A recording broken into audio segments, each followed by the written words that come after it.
What's next for Baldur's Gate 3? That is a question a lot of people in the community are wondering about. The end of the year is just right around the corner and the coveted gaming awards are set to happen in a few weeks. Speaking of the game awards, have you guys started to cast your votes yet? What's your top list to most likely win the categories? I especially am cheering for Baldur's Gate 3 to win the gaming awards, as it should take it this year, to be honest. Not just the amount of impact it made in the gaming industry, particularly on how it's made and how it does its monetization. It is one of the best games for this year, hands down. But yeah, would love to know what's your game of the year in the comments. Going back to the topic today, what should we expect in the next expansion or DLC? I tried to find some community theories and stumbled on some really interesting ones.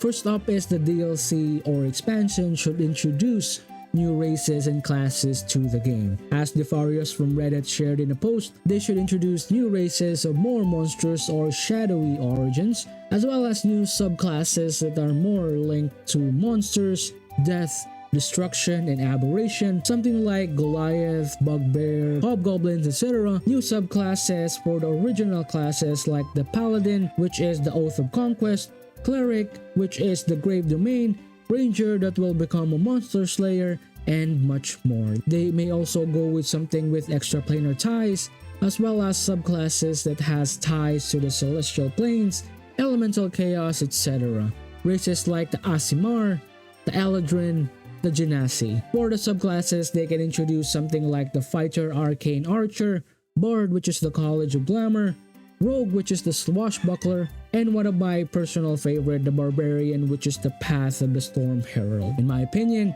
I see the potential of introducing new classes for DLC. Expanding our option and introducing new subclasses would be great. It's already present in the modding scene and a lot of modders already made amazing classes and subclasses, so it's not a stretch to see this to be implemented in the game. It's also quite possible to introduce new races to the game, such as to expand the amount of playable races that we can play as. There's also this comment from Picking Pies saying that Colosseum game mode or even Dungeon Crawler game mode where we can quickly make new parties, play for low to high level challenges. I for one like this idea. Having a Colosseum mode will be great chance to really test out your build and party setup to the fullest. We can have it like a dungeon system that we need to clear enemies leading up to a final boss per floor. It can also reward us with currency that we use to purchase food and potions for the camp to prepare for the next fight. The higher the level the dungeon goes, the less the currency and the more challenges the fight will be. I was thinking something more of like Divinity Original Sin 2 underground battle area where you fight a group of enemies, but instead of regular enemies, we get more enemy variation,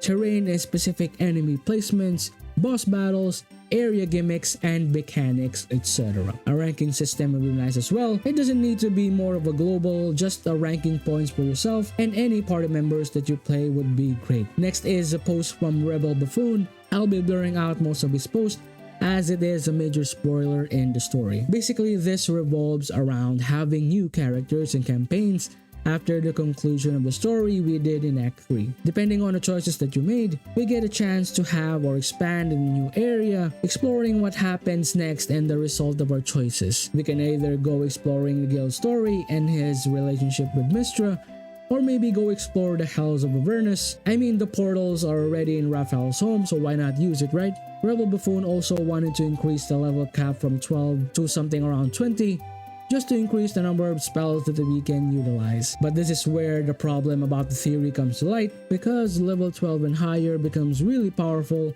I mean, terraforming or changing the layout of the land or shaking the land beneath your feet, kind of powerful. Not to mention there's really broken spells in the D&D 5e list, which is honestly a nightmare to work around. Imagine having this amazing spells and you're still a sword swinging barbarian, while your sorcerer and your wizards are commanding literal meteors to fall down from the sky. This is not power of your creation!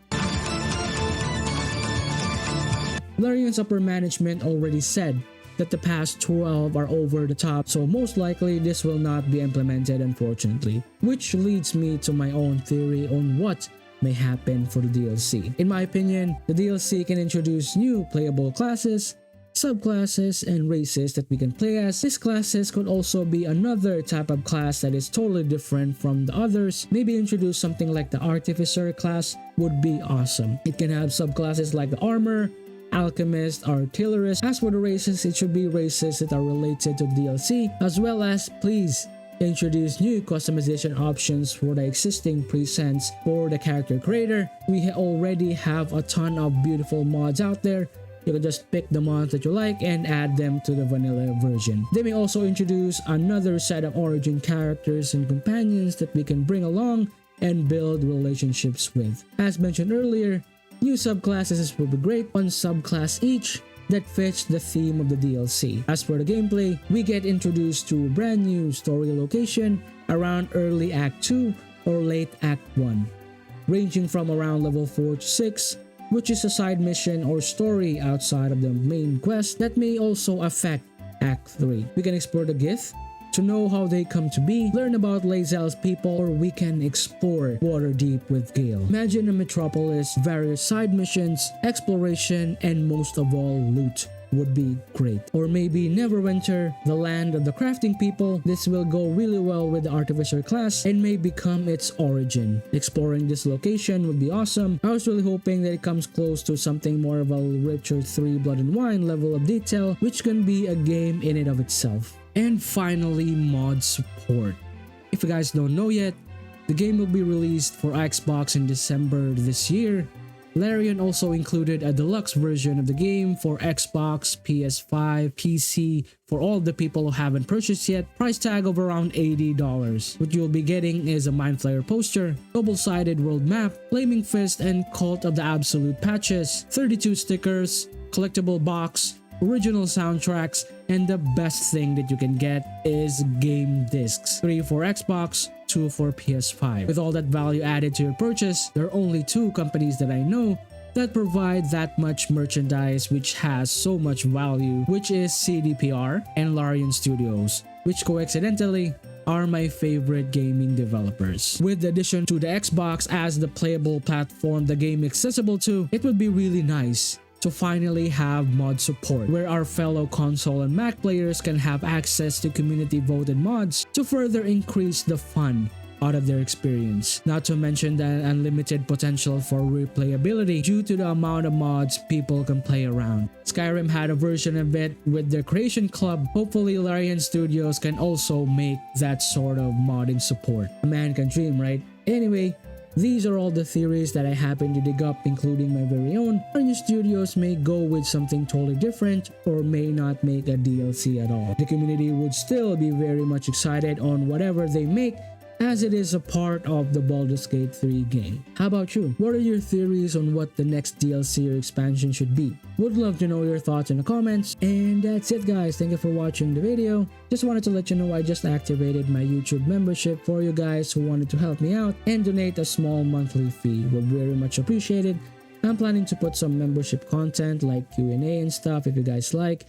So please consider being part of the guild. Shoutouts for all the people who subscribe and keep supporting the channel. I really appreciate you guys for all your support. For all the people who haven't subscribed yet, I hope I earn your subscription in the future. But if you're new today, please don't hesitate to hit that subscribe button. It really helps me out a lot. And that's it for me. I hope to see you soon on the next Master Box Show. Peace out. Bye guys.